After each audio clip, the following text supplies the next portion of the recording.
മുന്തിയിനം 5 kilo കഞ്ചാവുമായി ഒഡീഷ സ്വദേശി excise സംഘത്തിന്റെ പിടിയിൽ. സഞ്ജീവ് മഹാക്കൂർ എന്ന യുവാവിനെയാണ് തൃശൂർ റേഞ്ച് എക്സൈസ് സംഘം അറസ്റ്റ് ചെയ്തത്.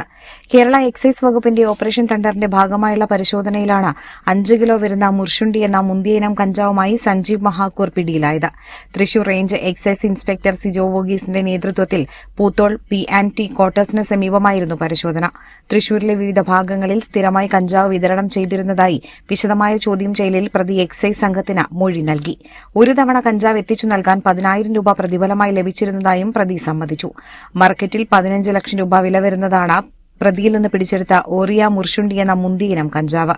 അസിസ്റ്റന്റ് എക്സൈസ് ഇൻസ്പെക്ടർമാരായ AP Praveenkumar, NR Raju, KS Girish, preventive ഓഫീസർമാരായ Sijo Mon, PB Nithin, M Madhavan, MD Biju, civil excise ഓഫീസർമാരായ റെനിൽ രാജൻ, ധനുസ് കൃഷ്ണ, അനൂപ് ദാസ്, ഷാജിദ് എന്നിവർ പ്രതിയെ പിടികൂടിയ സംഘത്തിലുണ്ടായിരുന്നു.